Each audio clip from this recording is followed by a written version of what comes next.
მოგესალმებით ძვირფასო მეგობრებო, ჩვენ მიმყოფებით ლალი ანთიძის საკვირაო სკოლაში. ეს არის პოდკასტი ლალისთან ყავაზე და დღეს ჩემი სტუმარია მარია მობოლაძე.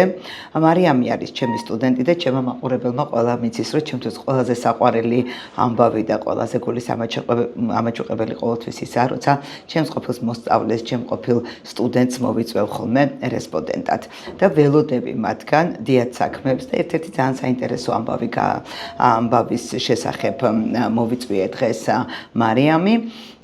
საქმე ის გახლავთ, რომ მარიამმა ჩაატარა ძალიან საინტერესო კვლევა იმ თემაზე, თუ რა როლს თამაშობს მენტორი ახალბედა მასწავლებლების განვითარების საქმეში და მოგეხსენებათ, ვისაც წარმოდგენა გააქვთ ამ სფეროზე და საგანმანათლებლო პროცესებს შორის, თაობათა შორის, საგანმანათლებლო პროცესში თაობათა შორის კავშირზე, როგორი მნიშვნელოვანი ამბავი არის მენტორის ინსტიტუტის არსებობა.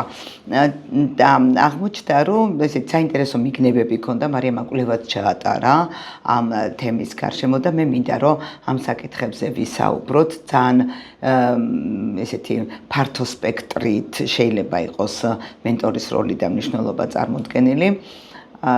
და მოკლედ ნელ-ნელა შევუყვებით და თუ კითხვები გექნებათ, მე ალბათ კომენტარებში დაგვისვამთ ამ კითხვებს, აუცილებლად ვუპასუხებ თქვენ კითხვებს. მარიამ, დიდი მადლობა მოსვლის. ძალიან დიდი მადლობა მოწვევისთვის.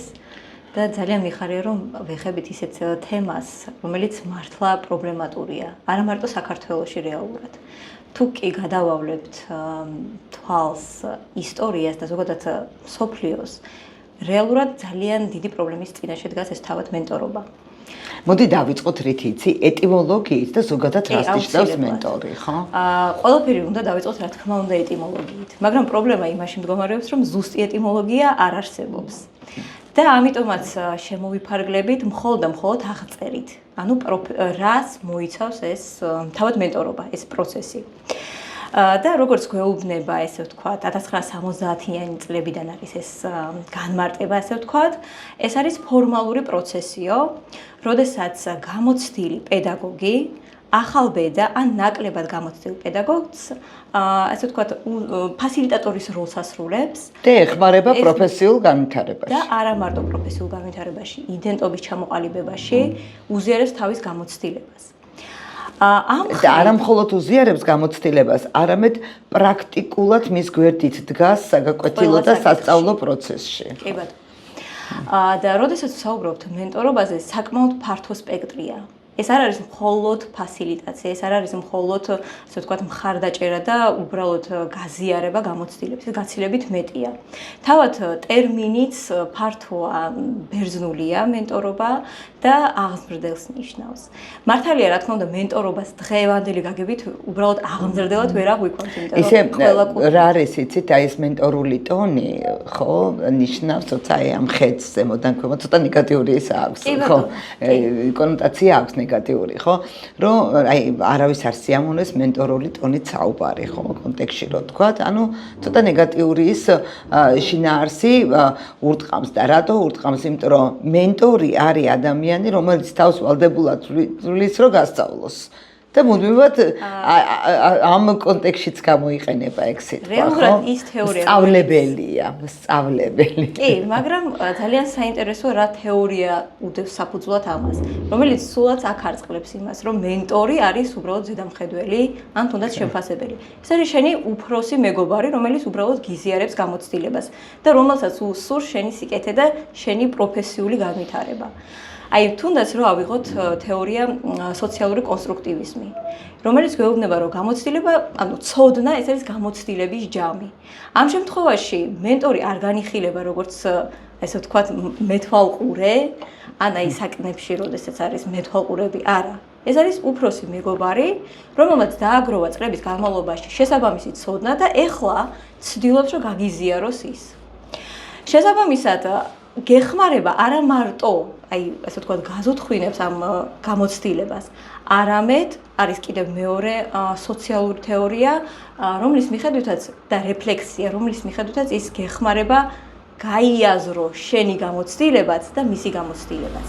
ანუ არავითარ შემთხვევაში არ ღირს უბრალოდ დაიზუთხო ან დაიზეპირო სხვისი ქცევითი პატერნი თუნდაც. შენ უნდა თავად გაიაზრო, ყველას აქვს თავისი გზა, ყველა მასწავლებელს თავისი პრობლემა აქვს. თუმცა მენტორი არსებობს და მენტორობის ინსტიტუტი უნდა არსებობდეს იმისათვის, რომ ზუსტად დაგაყენოს, სწორად დაგაყენოს იმ გზაზე და სწორად გიჩვენოს, სად გაქვს პრობლემა და რა გამოსავალი უნდა ეძიო, ხო? ერთად, ერთიანი ძალებით. ამ შემთხვევაში ის არ არის მეთვალყური. ამიტომაც გამოყოფენ შემფასებლის როლს და მენტორობას ცალკე. დღეს უნდა აღინიშნოს, რომ თუნდაც ბრიტანეთში მას შემფასებლის როლიც აქვს ფაქტობრივად შეთვისებული. რას ნიშნავს შემფასებლის როლი? მენტორობა არ მოიაზრებს მარტო, არის ქვეყნები, რომლებშიც განსხვავებული ხედვაა. რას ნიშნავს ეს? მაგალითად, ფინეთს თუ ავიღებთ, იქ არის უფროსი მეგობარი, რომელიც ფაქტობრივად გუნდში იაზრებს, შემოაქვს кейსები და ერთად იაზრებენ ამ პრობლემას.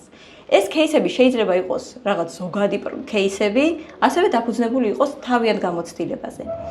მაგრამ, როდესაც საუბრობთ ჩვენ ბრიტანეთზე, იქ ცოტა უფრო სახელმწიფო დონეზე რეგულირდება ეს ყველაფერი და შესაბამისად მენტორი გინდა არ გინდა შემფასებლის როლსაც ითვისებს. და რატომ? იმიტომ რომ საბოლოო ჯამში შენ უნდა ჩააბარო გამოცდა. შესაბამისად, მიუხედავად იმისა, რომ ბრიტანეთში ზუსტად არის გაწერილი ფორმატი, ზუსტად არის გაწერილი სიხშირე შეხვედრებისა, ზუსტად არის გაწერილი თუ რა თემატიკაზე უნდა ისაუბრო. ეს გაწერილია თუ ხორციელდება? გაწერილი ჩვენთანაც ბევრი რამე. არა, არც არ არის გაწერილი. სიხშირები ზუსტად არის დადგენილი, ფორმატიც ზუსტად არის დადგენილი. არსად სხვა ქვეყნებში, ფინეთშიც კი, სხვადასხვა რეგიონში სხვადასხვა მიდგომაა. ამერიკის შეერთებულ შტატებში რამდენი შტატი და იმდენი მიდგომაა. საქართველოშიც ფაქტობრივად იგივეა. ფორმატი არ არსებობს. ბრიტანეთში ზუსტად არის გაწერილი ფორმატი. მოიცა იგივე რას ნიშნავს? სადმე არის ისე რომ ფორმატი არ არსებობდეს? ზუსტი ფორმატი არ არის არც ფინეთში, არც ამერიკაში. ანუ ყველა საკუთარ ფორმატს აკეთებს. ქმნის თვითონ საჭიროებიდან კი გამომდინარე. ბატონო, ამას უფრო დემოკრატიული თვალსაზრისით განიხილავენ და როდესაც ჩვენ მენტორობაზე ვსაუბრობთ, აქ უნდა აღვნიშნოთ, რომ არა მარტო ფორმალური პროცესია. არის არაფორმალურიც. ამ შემთხვევაში ფინეთი და ამერიკა უფრო არაფორმალურ ხასიათზე აქცევენ ყურადღებას. რაც შეეხება ბრიტანეთს არა. იქ არის უშუალოდ ფორმალური პროცესი, რასაც მოყვება და ვალდებულებები არის ასე გაწერილი და მენტორი არის პირდაპირ ვალდებული რომ გაზარდოს ახალგაზრდა. და ამ შემთხვევაში უკვე აქ ვსაუბრობთ არა იმდენად მენტორობაზე, არამედ კოუჩინგზე. და ეს ცოტა განსხვავებულია. კოუჩინგი მოიცავს ზუსტად ტრენინგებს, სწავლებას და არა ფასილიტაციას უბრალოდ. ამიტომაც ცოტა განსხვავებული ფორმატია. თუმცა, უნდა აღვნიშნოთ, რომ მენტორები ზოგადად ძალიან ბევრი, ასე ვთქვათ, სირთულის წინაშე დგებიან ხოლმე, რაც მოიაზრებს მათ შორის დროის დეფიციტს. ბრიტანეთში ეს პრობლემა აღმოფხვრეს. მიუხედავად იმისა, რომ ფორმალური პროცესია. ისინი იაზრებენ იმას, რომ მენტორიც ადამიანია და შესაბამისად დატვირთული გრაფიკი აქვს, რაც შეეხება მასწავლებელსაც, ახალბედა მასწავლებელსაც. იმასაც შეიძლება ჰქონდეს დატვირთული გრაფიკი. ამიტომაც გადაწყვიტეს, რომ სანამ მიმდინარეობს ეს მენტორობის პროცესი, შევამციროთო მათი დატვირთვა 10%-ით და ყურადღება გაამახვილონ უშუალოდ სწავლების პროცესზე. არცაც სხვაგან ფაქტობრივად ამას ვერ ხვდებით, იმიტომ რომ არც ფინეთში არ არის, არც ამერიკაში, არც საქართველოში. შესაბამისად, ამ ქვეყნებში ყველაზე პრობლემატური არის დრო. როდესაც ვსაუბრობთ დროის დეფიციტზე, ზუსტად ამას მოვიაზრებთ, რომ ფაქტობრივად არ აქვს არც მენტორს და არც ახალბედა მასწავლებელს დაუთმონ შესაბამისი დრო სწავლებას. ან პრობლემის აღმოფხვას, ხო, თუ ეს ფასილიტაციაზეა. თუ ფასილიტაციაზე ვსაუბრობთ. და ამ მხრივ საკმაოდ საინტერესოა ბრიტანეთის მოდელი, რომელიც ფაქტობრივად არსად არ მეორდება, უნიკალურია ამათ შორის. რას აკეთებენ, რა სქემით აკეთებენ? ანუ ის რომ უნდა შეხვდნენ, ის შეხვედრა აუცილებელი არის და ის გაწერილია ორივე დღის ანაზღაურება როგორ არის? არის მაგისთვის რაიმე დამატებითი ანაზღაურება? დამატებითი ანაზღაურებაც არის კი. ანუ ჩვეულებრივი ჩვეულებრივია, უბრალოდ შესრულია ფორმატი, რომ ტრენინგის ხასიათი აქვს. თორე სხვა მხრივ არავით არის განსხვავება, რეალურად არ არის. კარგი, ახლა რა მითხარი? განსხვავებული ხელფასი მაგის გამო ჩვენს ჩვენს მენტორებსაც ეძლევა, ხო? ანუ მოდი მარიამ უფრო ის რომ ვიყოთ შედარებისთვის რაღაც ობიექტურობა რო შევინარჩუნოთ, ჩვენ შევადარეთ მთლიანი საქართველოს მასშტაბით ეს კვლევა ბუნებრივი არ ჩაგვიტარებია, იმიტომ რომ სტუდენტის მიერ განხორციელებული კვლევა იყო, ხო? ეს კვლევა იყო მხოლოდ ბათუმის სკოლების მაგალითზე, რა? და აღმოჩნდა, რომ ბათუმის სკოლებში მუშაობს სულ 16 მენტორი. 17 მენტორი, ხო? და აი ამ 17 მენტორის მაგალითზე არის ეს კვლევა ჩატარებული და ანუ უბრალოდ მეტი ფაქტობრივად არ არის, ხო? რაოდენობა არ არის, რაც არის, ეს არის, ანუ გამოდის რომ 17-ვე შემთხვევა განიხილე, ხო? მიმოიხილე, ანუ 100%-იანი კვლევა ჩაატარე და ბიჯებიც არ გამოგიყენებია, ხო? სრული კვლევა ჩაატარე, ხო? 17-ვე მენტორთან, ხო? და კვლევა თვისებრივი არ იყო, კვლევა იყო რაოდენობრივი, ხო? უშუალო კომუნიკაცია თუ გქონდა ისე? უშუალო კომუნიკაციაც გქონდა, ხო?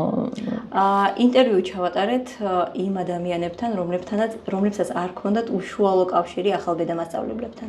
იცით რაშია პრობლემა, რომ სკოლებში ცოტა არასწორად არის გადანაწილებული მენტორი და ახალბედა მასწავლებელი. არის ისეთი სკოლები, სადაც მენტორი არის, თუმცა ახალბედა მასწავლებელი არ ყავთ, ხო? და პირიქით არის ახალბედა მასწავლებელი, რომელსაც არ ყავს მენტორი. და ეს ერთი სკოლის ფარგლებში უნდა იყოს აუცილებლად, ხო? შეიძლება რომ სხვადასხვა სკოლიდან იყოს მენტორი და უმჯობესია მაინც ერთი სკოლის ბაზაზე იყოს, იმიტომ რომ ფაქტობრივად ინტეგრაციაშიც უნდა ეხმარებოდეს და სხვა სკოლის ბაზაზე რთულია ინტეგრაცია. ანუ უნდა ეხმარებოდეს კოლექტივთან ინტეგრაციაში, ბავშვებთან ურთიერთობაში უნდა დაეხმარებოდეს. არა მარტო კოლექტივთან უფრო მეტად ამ შემთხვევაში. და ერთი სკოლის ბაზაზე გაცილებით მარტივია. მაგრამ რამდენი არის ისეთი, ესე იგი ამ 17 მენტორიდან რამდენი არის ისეთი, რომელსაც გაუმართლა და ყავს ახალბედა მასწავლებელი? ანუ 17-დან 9 ერთ და იგივე სკოლაში მენტორიც არის და ახალბედა მასწავლებლებიც, ხო? და ამ შემთხვევაში არის თანამშრომლობა? ანუ იმ შემთხვევაში, როცა არ არის თანამშრომლობა, არ არსებობს აბსოლუტურად, ხო? მაშინ რატო აქვს მენტორს მენტორის სტატუსი? ანუ იმას ხო ამაში განსხვავებული ხელფასი ეძლევა. ხო? ამ შემთხვევაში როგორ უნდა ვიმსჯელოთ? უბრალოდ სკოლამ არ მიიღო იმ პერიოდში ახალბედა ხო, ანუ მაგრამ რომ მიიღოს სკოლამ ახალბედა მასწავლებელი, მენტორი ყავთ. კი ბატონო. ხო? კარგი და ვისაც ყავს ახალბედა მასწავლებელი და მენტორი არ ყავს, რა მაინტერესებს ისი კანონმდებლობაში როგორ არის, აი შენ ბევრი იმუშავე ამ მიმართულებით და როგორ არის მენტორი აუცილებლად უნდა იყოს სკოლაში თუ ამის ვალდებულება არ არსებობს? ზუსტად არ არის მითითებული, რომ აუცილებლად უნდა იყოს. ხო, ისეთი კანონმდებლობა გვაქვს, რომ აი ძალიან რთულად არის, აი ესე თუ საჭირო არის გააქტიურებენ რაღაც წერტილებს, თუ საჭირო არა. ანუ როცა კანონმდებლობას გადახედავ, მენტორობას ეხება ძალიან მცირე მონაკვეთი. უბრალოდ მითითებულია ის, თუ ვინ შეიძლება გახდეს მენტორი. და რა ვალდებულებები? ეს ვალდებულებები არის ძალიან ზოგადი. რომ გამოცდილება უნდა გაუზიაროს, რომ ხარდაჭერა გამოუცხადოს და ასე შემდეგ. თუმცა არის ძალიან ზოგადი. ნუ ახლა კანონში კონკრეტული ვერ დაიწერება, ხო? უნდა იყოს. კი ბატონო, მაგრამ ნახეთ, ჩვენ როდესაც ვსაუბრობთ თუნდაც ბრიტანეთის მოდელზე, ხო? ფორმატიც არსებობს. ჩვენთან არ არსებობს ფორმატი. როდესაც ვატარებდით კვლევას, ჩვენ ვაძლევდით რამდენიმე ვარიანტს ფორმატისა, ხო? ეს იქნება პირისპირ შეხვედრები, ეს იქნება სოციალური მედიის საშუალებით და ასე შემდეგ და ასე შემდეგ. იმიტომ რომ ჩვენ გვაინტერესებს რეალურად რის საშუალებით როგორ ამყარებენ კომუნიკაციას. ჩვენ არ ვიცით, ზუსტი მონაცემები არ გვაქვს, ხო? როგორც კი გამოიკვეთა კვლევაში, ძირითადად მაინც ჭარბობს პირისპირ შეხვედრები. და სოციალური მედია ნაკლებად. უფრო მეტად მაინც პირისპირ შეხვედრები. ჩვენ არ ვიცით ზუსტი შეხვედრა, ხო, სიხშირე შეხვედრებისა. როცა შემოხაზული იყო უფრო მეტად სურვილი სამეფრო. ჩვენ არ ვიცით რას ნიშნავს ეს სურვილი სამეფრო. ანუ არ აქვს მას ინტენსიური ხასიათი. სურვილი სამეფრო შეიძლება იყოს წელიწადში ერთხელ, შეიძლება იყოს წელიწადში ორჯერ, ხო? და ასე შემდეგ. ჩვენ ზუსტად ვერ ვადგენთ ამას. და პრობლემა რეალურად ამხრივ პრობლემატურია. მოიცა სურვილი სამეფრო თუ საჭიროების სამეფრო? საჭიროების სამეფრო და სურვილი სამეფროაც, იმიტომ რომ ნახეთ, კოლეგა, ანუ მენტორიც და ახალბედა მასწავლებელი უნდა დაემთხვენ რეალურად. აი, ხშირ შემთხვევაში ვერ ემთხვევიან დროში. და საჭიროების მხრივ შეიძლება მენტორს უბრალოდ არ ქონდეს ამის დრო, ან თუნდაც სურვილიც. რომ შეხვდეს ამ შემთხვევაში კოლეგას ვიტყოდი ახალბედა მასწავლებელს. ესე იგი, როცა შენ ამ მენტორობის ფენომენზე ისაუბრე, ძალიან მომწონს შენი მიდგომა, ხო? ანუ ძალიან აკადემიური ისა გაქვს კვლევა ჩატარებული იმ გაგებით, რომ ფაქტობრივად მიმოიხილე მსოფლიოს სხვადასხვა სისტემაში არსებული დამოკიდებულებები, ხო? საკანონმდებლო დამოკიდებულებები და ისე. მაგრამ ეხლა ნახე რა მაინტერესებს. აი, რატო არის ასეთი მნიშვნელოვანი შენი აზრით მენტორობა და ზოგადად ეს მენტორის ინსტიტუტი, აი რატოა მნიშვნელოვანი, თუნდაც იგივე შეიძლება ითქვას სადღაც ახლა ჩვენთან მეხუთებორბალივით კი არის ჩაწერილი, მაგრამ თუნდაც ის ფაქტი, რომ ჩვენს კანონმდებლობაშიც არის ჩაწერილი, რითი არის ეს გამოწვეული? უპირველეს ყოვლისა, მენტორი არის ადამიანი, რომელიც გიზიარებს იმას, რასაც ვერასდროს ვერ ამოიკითხა ვერცერთ წიგნში. ეს არის ადამიანი, რომელიც თვალნათლივ გაჩვენებს თუ რა სიტუაცია არის სკოლაში, ხო? თუნდაც სწავლების პროცესი, თუნდაც კოლეგებთან ურთიერთობა. იმიტომ რომ როდესაც ახალბედა მასწავლებელი შედის, ჩვენ გვაქვს მხოლოდ და მხოლოდ თეორიული ცოდნა, ხო? მიუხედავად იმისა, რომ არის გარკვეულწილად პრაქტიკები და ასე შემდეგ, სულ სხვა ატმოსფერო ხდება ადამიანს სკოლაში, ხო? და შენ უნდა მოერგო. ადაპტაციის პროცესი რთულია და ხშირ შემთხვევაში მტკივნეულიც კი. თუმცა ის რომ ყავს ვიღაცა მხარდამჭერი, ვინც გიყურებს როგორც მეგობარს და არა კონკურენტს, ძალიან მნიშვნელოვანი ახალბედა მასწავლებლისთვის. იმიტომ რომ შენ ახლა ძალიან მნიშვნელოვანი ამბავი თქვი. მე მქონდა ასეთი შემთხვევა, მე როდესაც ზოგადი უნარების რეპეტიტორი ვიყავი რა, ახალც ვარ, მაგრამ ვზრდიდი ჩემს სტუდენტებს, ვატრენინგებდი, რომ თვითონაც აი ამ ლოგიკაში, აი ამ ზოგადი უნარების თეორიულ ნაწილში ქონოდათ რაღაცა ტიპის კომპეტენციები და რამდენიმე კოლეგა მითხრა, რა კონკურენტებს იზრდიო და ჩემთვის ისეთი გაუგებარი და მოულოდნელი იყო ესა, რომ და ეს თუ არის ერთგვარი რისკი მართლაც, იმიტომ რომ შეიძლება მით უმეტეს, როდესაც აი ასაკობრივი მენტორი ყოველთვის ასაკითაც ახალგაზრდა ვერ იქნება, ხო? და ან ახალგაზრდა, ყოველ შემთხვევაში ახალბედაზე უფრო ახალგაზრდა მენტორი ვერ იქნება რა. და ხო არ არის ესეც რაღაც ერთგვარი რისკი იმისა, რომ მენტორი შეიძლება ჩანაცვლებული იქნას იმ ადამიანის მიერ, ვინც გამოზარდა. იცით, ეგრე ყველა სფეროში შეიძლება იყოს. იცით, თუ თქვენ გეშინიათ კონკურენტი, მე ესე ვთვლი, თუ კონკურენტის გეშინია, ესე იგი არაფერი სათქმელი აღარ გაქვს. მენტორიც უნდა განვითარდეს.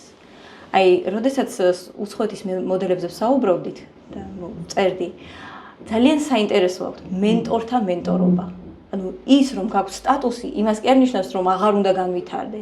შენს უნდა გქონდეს შენი სათქმელი. ანუ შენს უნდა განვითარდე. შენს უნდა იყო მაძიებელი, ისევე როგორც არის ახალბედა მასწავლებელი. იმიტომ რომ მენტორობა არ ნიშნავს, რომ დასრულდა შენი განათლება, შენი განვითარება. შენ თუ დაასრულე განვითარება, ესე იგი უნდა გეშინოდეს კონკურენტის. იმიტომ რომ ახალბედა მასწავლებელი ყოველთვის ძიებაშია. და შესაბამისად ერთ მომენტში შეიძლება დაგჯაბნოს კიდეც. ამიტომაც რატო გადაწყვეტე რომ ახალგაზრდა მასწავლებელი ძიებაში? მე ვფიქრობ კი, იმიტომ რომ როდესაც ვუყურებ, ხო, აი, მეც ახალბედა მასწავლებელი ვიქნები, ხო, რამდენიმე წელიწადში და მეც ძიებაში ვარ. ვფიქრობ, რომ ძალიან ბევრი მასწავლებელი, რომელსაც სურს გახდეს პროფესიონალი, ძიებაშია. სხვაგვარად ვერ მოხერხდება. ხო, ანუ ამის გარეშე ხო ვერ იქნება. კარგი, ახლა მოდი უშუალოდ შენ რამე ხო არ არის ესეთი აი ამ ზოგადი სურათი და რო დაგვრჩა ესეთი სათქმელი, რომ ანუ რა, ესე იგი ახლა ჩვენი მიზანი რა არის, რომ შევადაროთ როგორ ხდება უცხოეთში და რა ხდება საქართველოში, ნუ კანონმდებლობის დონეზე და მოდი ასე ვთქვათ, კონცეპტუალურ დონეზე რა არის მენტორი, ხო? და მე გადავიდეთ იმაზე თუ კონკრეტულად შენ მაკვლევ, აი ამ ადამიანებთან ხომ მიხვედი, მე ვიცი რომ ფიზიკურადაც იყავი თვალებში ჩახედე ესაუბრე, ხო? ანუ რა შეგრძნებები დატოვა და რა ინფორმაცია წამოიღე იქიდან. ჯერ შეგრძნებებიც მაინტერესებს. ახლა შეგრძნება არ არის კვლევის საგანი, ცოტა რთული გასაზომია, მაგრამ შეგრძნებებიც მაინტერესებს და ის პროდუქტიც, თქვათ, რაც შენ წამოიღე. თან ისე კარგად გაქვს ძალიან გაკეთებული დიაგრამები, რომ ნახე ძალიან მომეწონა. იცით, ძალიან საინტერესოა ის შეგრძნებების დონეზე თუ ვისაუბრებთ.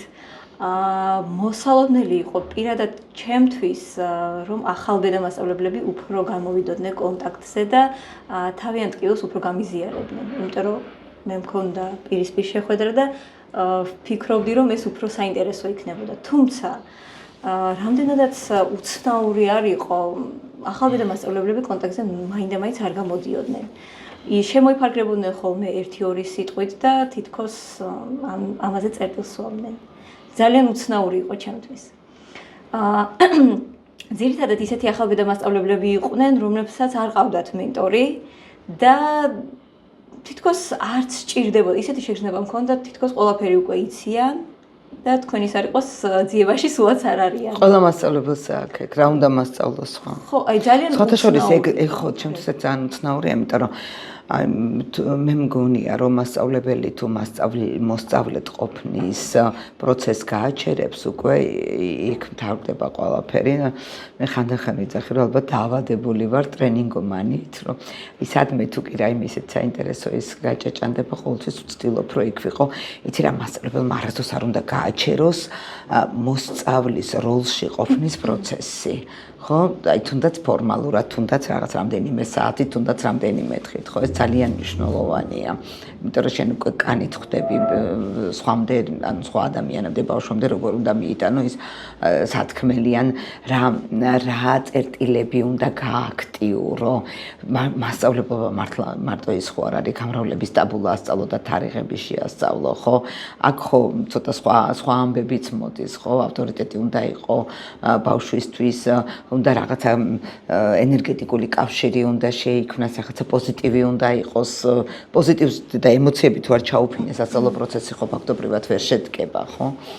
და ამ თვალსაზრისით მე ვინც შემხვედრია, აი ძალიან იშვიათად ფაქტობრივად ახლა ვინც ჩემთან დადის პრაქტიკაზე, ჩვენ ხო ფაქტობრივად სკოლა ლაბორატორია გვაქვს, ხო ჩვენ ხო მარტო ის არა გვაქვს, რომ საკვირაო სკოლა რო ბავშვი მოვიდა წავიდა, აქ ამ საკვირაო სკოლა ლაბორატორია შემიძლია დავარქვა, ხდება მასწავლებლების ფორმირებაც, ანუ მასწავლებლებს პრაქტიკულ უნარებს უვითარებთ აქ და მე იცით როგორ მეხმარება ეს თუ ჩემი სტუდენტია განსაკუთრებით, ხო ამ პრაქტიკას რო გადის, რა შემეხმარება, იცით თეორიულად რასაც გავდივართ, ხო მე ძალიან კარგად ხვდებიან აი ის როგორ გამოიყენონ ინსტრუმენტად სამუშაო პროცესში და თვითონ სწავლის პროცესსაც სხვანაირად იაზრებენ ასეთი მასწავლებლები, ვინც ცდილობს რა პრაქტიკაზე იყოს ორიენტირებული, ეგრევე ხვდება, რომ იქ თეორია ჭირდება, იქ გარდნერი ჭირდება, იქ ბიაჟი ჭირდება, მასლოვი ჭირდება და ბევრი რამე ჭირდება, ხო? და აი ამ საჭიროებას ესე იგი მე რაც ასე შეუიარაღებელი თვალი და კულების გარეშე ვიგრძენი, შენ მიდასტურებ, ხო, ასე გამოდის. კარგი. ესე იგი თქვენ ჩვენ თუ იმას შეხვდი იმ მასწავლებლებს, რომლებსაც მენტორი არ ყავდათ, ბუნებრივიას ვერაფერს ვერ გეტყოდნენ. და რატო გიკვირს კიდე რა გითხან არ ყავთ მენტორი და რა უნდა დაგალაპარაკოთ? ფაქტობრივად ან იცით რომ თვითონ ისიც არ განაცხადეს რომ საჭიროებდნენ მენტორს, ხო? თითქოს უკვე ყველაფერი იციან. ძალიან ცოტა უცნაური იყო. კარგი, მოდი ახლა უმოსწავლო მენტორებს. უმოსწავლო მენტორებზე ვთქვათ, იმათ თუ ქონდათ იმედგაცრუებები. აი აქაც შეგრძნების დონეზე ვიტყვი პირველ რიგში ის რომ ისინი უფრო მზად იყვნენ ეთქვათ აი გულწრფელად ეთქვათ რა სიტუაციაა სკოლაში და ძალიან ბერმა ვთქვა რომ ჩვენ ფაქტობრივად არ გვეხება მაინდა-მაინც ეს პროფესიული განვითარება და ის რომ მენტორობა უფრო მოიცავს ფორმალურ ხასიათს, ანუ დოკუმენტაციის წარმოებას, რაღაც აქტივობების დაგეგმვას, აქტივობებში მონაწილეობის მიღებას. როგორც ისეთი ახალბედა მასწავლებლებზე მაინდა-მაინც ყურადღებას არ ამახვილებენ. ანუ მენტორი თვითონ უნდა ვითარდებოდეს, მაგრამ ის მენტორის ფუნქცია, რაც არის რომ ახალგაზრდა მასწავლებელს დაეხმაროს, ეს ფუნქციიდან ამოშლილია, ხო? დამატებითი პასუხისმგებლობა, მეტი არაფერი. გასაგები. აი, თავად ესე წარმომიჩინეს. ესე იგი პრაქტიკულად ეს ასე მუშაობს ჩვენს სინამდვილეში და ჩვენს რეალობაში, ხო? რეალურად ეგრეა. კარგი, ახლა მოდი შევახვედროთ ახლა ეცენი და ესე იგი მენტორიანი ახალბედები, აი აქ რა ხდება? დედამთილის ურთიერთობა ხო არ არის? ფაქტობრივად ეგრეა. საინტერესო რამდენიმე კითხვა გქონდა სხვადასხვა ტიპის და როდესაც ადარებ ამ კითხვებს, რამდენად თანხმედრაშია მენტორის პასუხები და ახალგაზრდა მასწავლებლების პასუხები. ემთხვეოდნენ ფორმატში, რომ პირისპირ შეხვედრები გაცილებით ხშირად ტარდება, სიხშირეც საჭიროებისამებრ, თუმცა, როდესაც დავსვით კითხვა თუ რა ტიპის შეხვედრებია, რა საკეთებია. ანუ თქვენ ინტერვიუც ქონდა ამ ადამიანებთან, ხო? არა, ეს აი ისე მოკვლევის დონეს ხო? საინტერესოა, რომ მენტორები უფრო მეტად გამოცდილების გაზიარებაზე საუბრობენ, რჩევის მიცემა და ფაქტობრივად იმავეს ადასტურებს ახალბედა მასწავლებლებიც. თუმცა, საგულისხმო იყო ერთადერთი მენტორის პასუხი, რომელმაც აღნიშნა ვორქშოპები და ტრენინგები. ძალიან საინტერესო იქნებოდა იმ ადამიანის დანახვა, ვინც რეალურად აკეთებს აი ასეთ პროექტებს და ძალიან საინტერესო იქნებოდა თუ მართლა ესე მუშაობს. რაც შეეხება ახალბედა მასწავლებლებში, ასეთი მსგავსი არ შემხვედრია, არც ვორქშოპი, არც ტრენინგი და არავით არის, უბრალოდ გამოცდილების გაზიარება. უბრალოდ ეთყობა ვიღაცას არ გაუმართლა ამ ხრივ და ამ მენტორს არ შეხვდა, არ ვიცი როგორ მოხდა ამ კუთხით. გარდა ამისა, ძალიან საინტერესოა თავად როგორ აფასებენ მასწავლებლები. გარდა იმისა, რომ პრობლემებზეც საუბრობენ, უბრალოდ ერთ-ერთი ესეთი კითხვა იყო, როგორ აფასებთ თავად თქვენ ნაშრომს, თქვენ შრომას. და ძალიან საინტერესო იყო, რომ მენტორები აფასებენ მაქსიმალური ქულებით. 5 ბალიანი სისტემა ჰქონდა და ფაქტობრივად ორმა შეაფასა მხოლოდ 4 ქული, დანარჩენმა ყველა 5 ქულით და ძალიან თავის მნიშვნელოვნობას ადასტურებენ. კი ბატონო, ანუ ისინი ფაქტობრივად ხედავენ, რომ შედეგი დადეს. ეს იყო საკმაოდ საინტერესო ამ ხრივ. და ახალბედა მასწავლებლები ამას არ ადასტურებენ. არა. არ ადასტურებენ.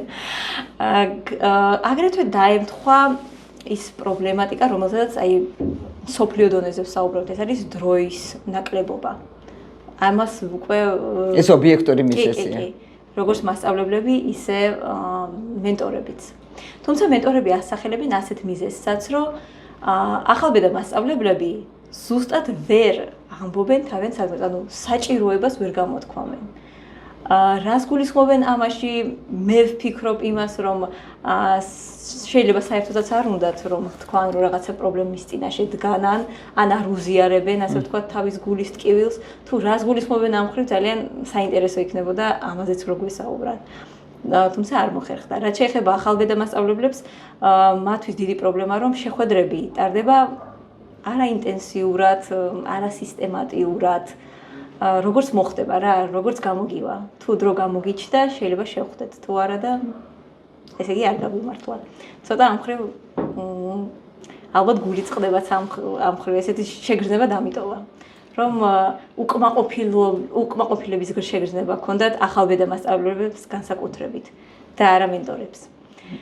ახალბედა მასწავლებლები მაინც იცენ ხო ნუ ასაკობრივადაც ისია ხო ადამიანი თუ კი რაიმეს მიაღწევს და რაღაცა მიგნებები აქვს ყოველთვის აქვს სურვილი რომ გაუზიაროს ხო სხვა ადამიანს ხო მით უმეტეს როცა ასაკში არის შენი მნიშვნელობა ზუსტად იმითი დასტურდება რომ შენ გამოცდილებას ახალგაზრდას გადასცემ ხო წინააღმდეგ შემთხვევაში ეს რო არ ყოფილიყო კაცობრიობა გამოქვაბულიდან ცხვირსაცხო ვერ გამოყოფდა რა ყველას თუ თავისი გამოცდილებები თავის წაეღო თავისთვის და სხვებისთვის არ გაეზიარებინა ხო თუმცა მე აი ეს კატა და ლომის ის მიტრიალებდა ხშირ საუბრობდი თავში სულ ხო რა უცნაური იგავია ხო ამ იგავის შემოქმედიერი ძალიან ძნელად განვითარდება იმიტომ რომ თუ კი ყველამ თავისი მიგნებები თავისთვის დაიტოვა და ეს რაღაცა კოზირად შემოინახა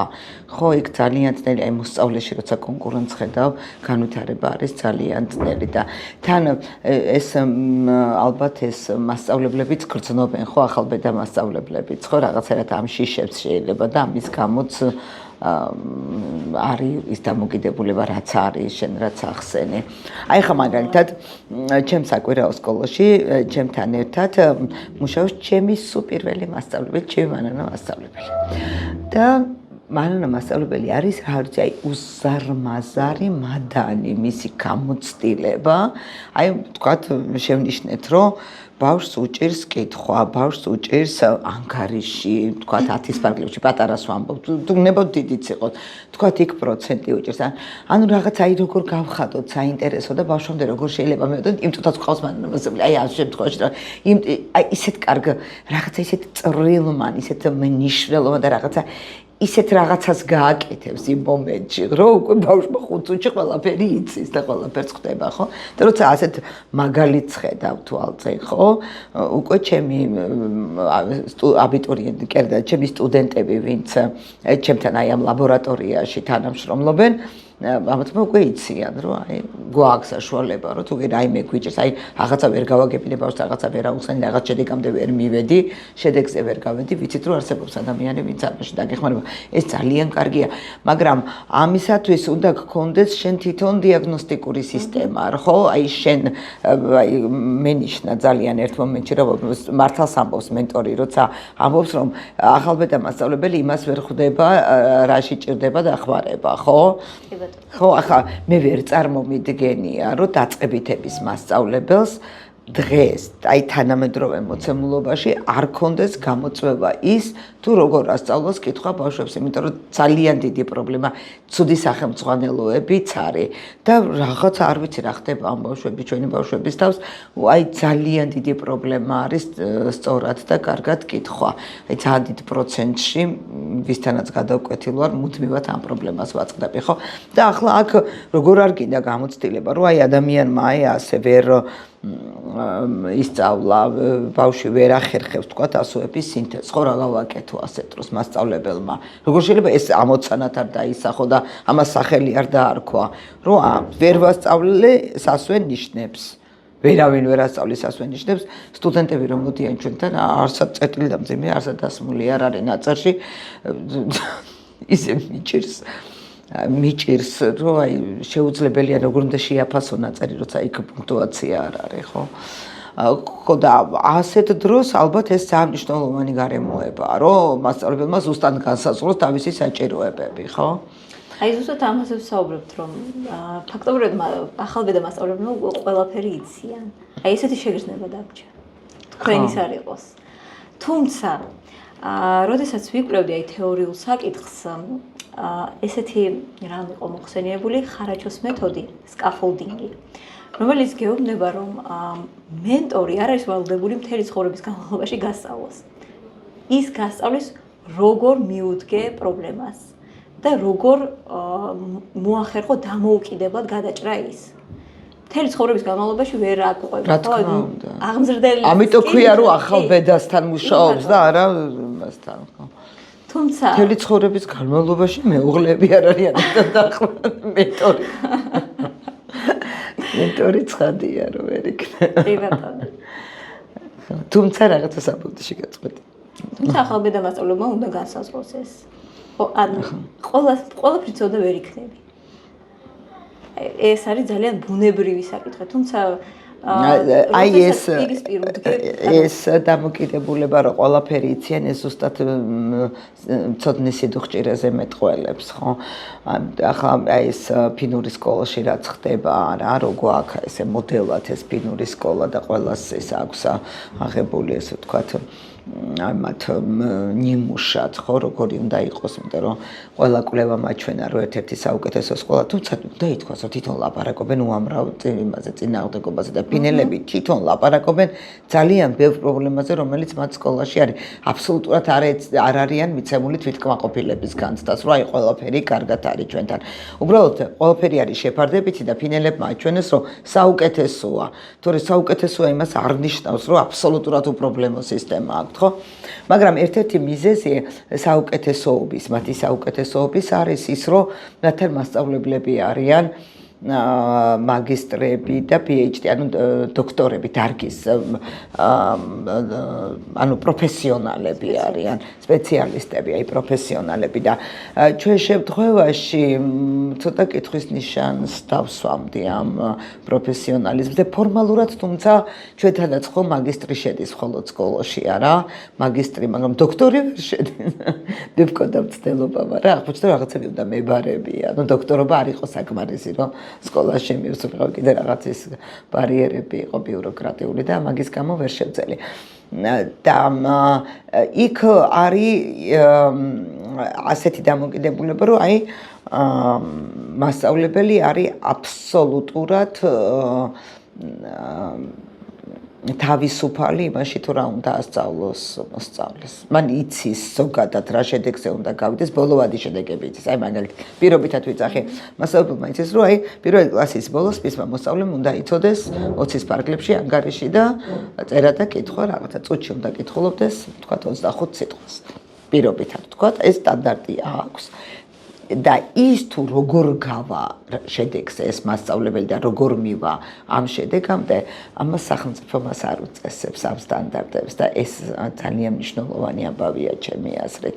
აი ასეთ დროს, როცა მასწავლებელი თვითონ არის ძიების პროცესში და სასწავლო პროცესი როცა ცოცხალია, იქ აუცილებლად გაჩნდება მენტორის საჭიროება. და ჩვენთან რა უნდა უთხრას ახლა მენტორმა რა უნდა ასწავლოს? სახელმწიფო რაც არის, მას ვერ შეცვლის მასწავლებელი ეგ არის, ეგ უნდა ასწავლო. ასოთა მიმდევრობა როგორც არის ახლა იმაზე ვიძახი დაწყებითების მოსწავლეებს მყავს ხედველობაში, ხო? ყველაფერი არის გაწერილი და ცოტა ის არის სადღაც ხო რაღაცნაირად თავისთავად ხდება ესე, რომ ვარდება ეს მასწავლებლის თვითგანვითარების საჭიროების მომენტი. თუმცა არიან ადამიანები და არიან მასწავლებლები, საბჭოთა პერიოდშიც კი იყვნენ უმაღლესი კლასის მასწავლებლები და ნამდვილი მასწავლებლები. ამას ყოველთვის ყველა ნებისმიერ რომ სისტემაშიც არ უნდა იყოს, სადღაც აუცილებლად გამოხდება ვიღაც იაკობ გოგებაშვილები და ილია ჭავჭავაძეები ყავს კი, სოკრატეებიც არის. ღმერთის წყალობით მართლაც ყავს. მაგრამ აქ საუბარი არის იმაზე, თვითონ აი სისტემა თუ განვითარებაზეა მიმართული ამ იაკობ გოგებაშვილებს, სოკრატეებს კი არ ებრძვის, არამედ პირიქით აი ხედავს ამათ და ცდილობს რომ ისინი დააყენონ სისტემის ცენტრში და არა ეს მარგინალიზაცია მოახდინონ მათი, ხო? აი შეთითო რა განცდა ქონდა ამ კვლევებზე რომ მუშაობდი? ხო არ გიფიქრია რატო წამოვიწყეო? არა, სხვა შეიძლება ძალიან საინტერესო იყო, იმიტომ რომ გაცილებით უფრო მეტი მეც ხედავ. როდესაც ფაქტობრივად ხედავ შენ მომავალს. ის რომელში დაინახე ახლა შენი მომავალი ახალბედაში თუ მენტორში. აი რა დგელოდება წინ. ხო, აი როდესაც მე ხვალ სკოლაში რა სიტუაცია დაგხვდება. ვინ დაგეხმარება, ვინ იქნება შენი ფასილიტატორი. იქნება კი ეგ ადამიანი ესეთი. ცოტა არ ვიცი, ფაქტობრივად შემეშინდა სავით არის ეგეთი შეგრძნებაც, რომ ნუ თუ მეც ვიქნები ისეთი ახალბედა მასწავლებელი, რომელსაც კითხვა აღარ გაუჩნდება, ან ვიქნები ისეთი მასწავლებელი, რომელიც არ მიიღებს მენტორის რჩევას, თუ კი ასეთი იქნება. და ცოტათი ამ მხრივ შემეშინდა, თუმცა ვთვლი, რომ ძალიან კარგი ისეთი ფრაზა შემხვდა, რომ ექსპერტიო არის ისეთი ადამიანი, რომელმაც შეწყვიტა აზროვნება. იმედია, რომ ესეთი ექსპერტი არ ვიქნები ნამდვილად და ესეთ მენტორებსაც არ შევხვდები. ძალიან დიდი იმედი მაქვს, რომ ის სიტუაციები ზოგადად პრობლემებზე არ მიყვარს ხოლმე საუბარი და როდესაც საუბრობთ და უცხოეთის მოდელები მოვყავს, თითქოს ვცდილობთ, რომ საკუთარი დავჯაბნოთ, ან თითქოს ჩვენს ეროვნულობაზე უარი ვთქვათ. როდესაც საუბრობთ ღიად პრობლემაზე, ეს არის ძალიან მაგარი. ესე იგი, ჩვენ ვხედავთ, რომ რაღაცა შესასწორებელია. ყველაფერი რომ იდეალურად ყოფილიყო, აი, თუნდაც ფინეთში თქვენაც ახსენეთ, რომ არ არის იდეალური. არსად არ არის იდეალური. ფაქტობრივად იდეალიზმი ძალიან რთულია. იმიტომ რომ სოფლიო ვითარდება პიროვნებები და არ ვითარდება განათლების სისტემები. ეგ პარადოქსია. ილონ მასკს ქონდა რაღაცა დიდი ფრაზა, კადმოაგდო ეთყობა ძალიან გამწარდა ჩემსავი და უფრო იოლიაო, მარსის კოლონიზაციაო, ვიდრე დედამიწაზე განათლების სისტემის შეცვლაო და აბსოლუტურად ვეთანხმები ამაში. იმიტომ რომ თუ არ დავინახეთ და თუ არ ვისაუბრეთ იმ პრობლემაზე, თუ არ გამოვასწორეთ, რაც მთავარია. და ზოგადად საკუთარ თავზე შრომაც არის ეგ. კი. იმიტომ რომ არასდროს მე პირადად ვთვლი, რომ არასდროს უნდა დაიხიო უკან. თვითგანვითარება არასდროს მთავრდება სტატუსით. მენტორობა არ არის განსაზღვრელი და საბოლოო სტატუსი. საბოლოო გაჩერება არ არის ნამდვილად. არც ახალბედა მასწავლებელი, არც უფროსი მასწავლებელი და არაფერი. ყოველთვის უნდა განვითარდე. იპოვო რაღაცა, თავად იპოვო რაღაც გამოწვევა და შეეცადო რომ გადალახო ეს ბარიერები, გადალახო რაღაც სირთულეები. იმიტომ რომ ერთი მხრივ, აი თუნდაც behavioristებს თუ მიუბრუნდებით, ხო, მენტორი არის ქცევის, ასე ვთქვათ, მოდელი შენთვის. ანუ შენ თუ თვითონ არ განვითარდი, როგორ იქნები სხვისთვის ავტორიტეტი, როგორ იქნები ვიღაცისთვის მოდელი, რომელიც უნდა განმეორდეს, ხო? ხო, ეს ხო ძალდატანებითი რა თქმა უნდა, პირველ რიგში საკუთარ თავზე მუშაობას გულისხმობს ეს და საკმაოდ რთულია. ვფიქრობ, რომ რთულია. არა, იოლი არ არის. საერთოდ განათლებაში რაც ხდება, ყველაფერი არის ძალიან რთული. ძალიან ბევრი აი რაღაცა მატრიცაში ხარ, ხო, ბევრი მოვლენის კვეთილობაში ხარ და ძალიან ბევრი რამ უნდა შეგეძლოს. მასწავლებელს გარე გამოწვევებს გაუკლავდე, შინაგან გამოწვევით ადამიანი ხარ ბოლოს და ბოლოს რაღაცა შეიძლება შეგეშალოს. ხო, ანუ ბევრი რამ არის, რაც იწვევს იმ სირთულეებს, რაც მერე ყველაფერი ასკდება ჩვენ საცდა ბავშვებს თავს და თუმცა იმასაც დავამატებ, აი ძალიან ბევრი ვიფიქრე თუნდაც აი ამ საკანონმდებლო სისტემაზე. რამდენად ღირს, აი ესე ვთქვათ, ზუსტად გაწერო კრიტერიუმები.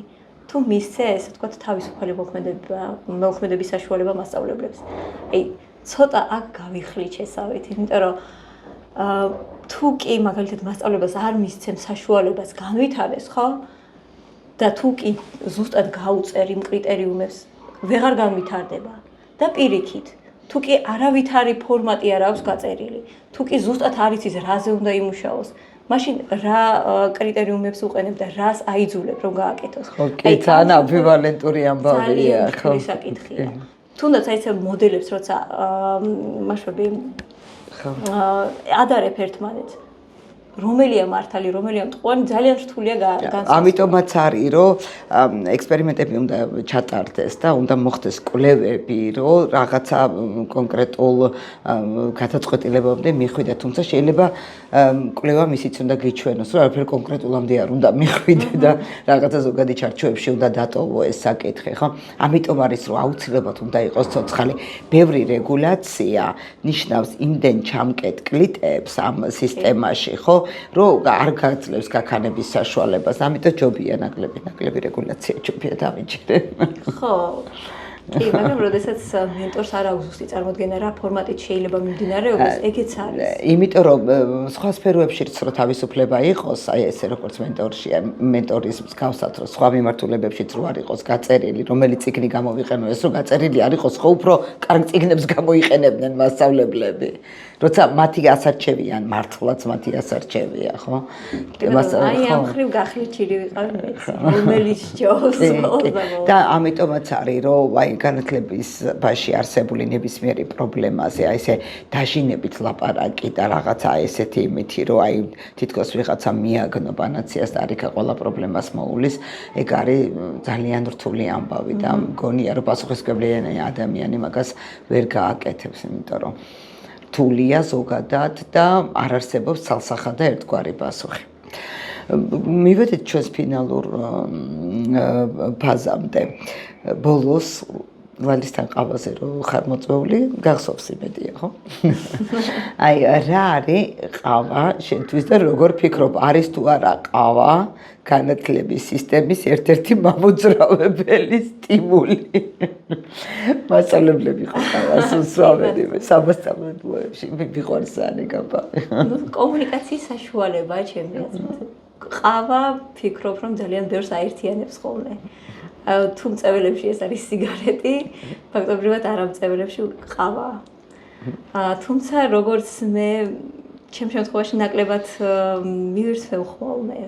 თუმცა ფიქრობ კი, ხრივ საჭიროა კიდეც ხოლმე, რომ იპოვო ესე ვთქვათ შენიანი რა. ყავა აერთიანებს ფაქტობრივად ადამიანს, ფიქრობ რომ ეგრეცაა. თუმცა ჩემ შემთხვევაში არ მგონია ეგრე. ნაკლებად მაერთიანებს, მაგრამ მაინც. დიდი მადლობა მარიამ სტუმრობისთვის. მგონია რომ ძალიან საინტერესო იყო და შენ ისე კვალიფიციურად გააკეთე ეს ნაშრომი უნივერსიტეტის სტუდენტთა კონფერენციაზეც ჰქონდა გატანილი და პრინციპში არ არის აუცილებელი რომ გაიმარჯვო, თვითონ ის ფაქტი რომ მონაწილე იყავი და მე ძალიან ბევრმა ჩემმა კოლეგამ დამირეკა და მითხრა რომ აი ერთ-ერთი საუკეთესო თემა იყო და ძალიან საინტერესო თემა იყო.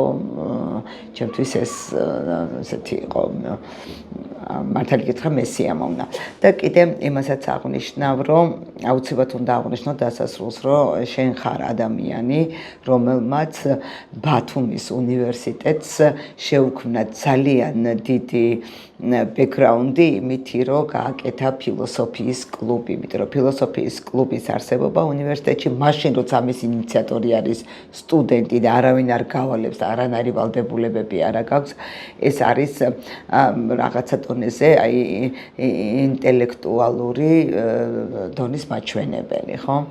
და კაი საქმე გააკეთე ძალიან შენ უნივერსიტეტისთვის მადლობა მინდა გითხრა და ისიც მინდა ვთქვა რომ აი ჩემთვის ისეთი მოულოდნელი იყო ხშირად არის სტუდენტები რაღაცა ხან ბიუროკრატიულ იმებში სადღაც რომ გაიჭედებიან ყოველთვის მეკითხებიან ახლა რა გავაკეთოთ როგორ მოვიქცეთ და შენ ხარ ადამიანი რომელმაც აი ფილოსოფიის კლუბი რომ დააფუძნე მერე მითხარი რომ ფილოსოფიის კლუბი გქონდა და ვიყავით სასიამოვნოდ გაუცნობ ეს სპეციალურად გააკეთე ხო?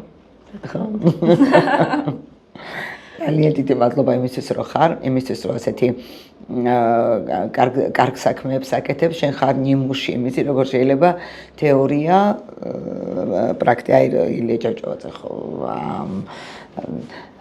ემპირისტი იყო და კლასიკური ლიბერალიზმის წარმოადგენელი ზუსტად ამას იმიტომ ჭირდება ცოდნა რომ ის სადღაც დავნერგო და გამოვიყენო და შენ ამის ძალიან კაი მაგალითი ხარ.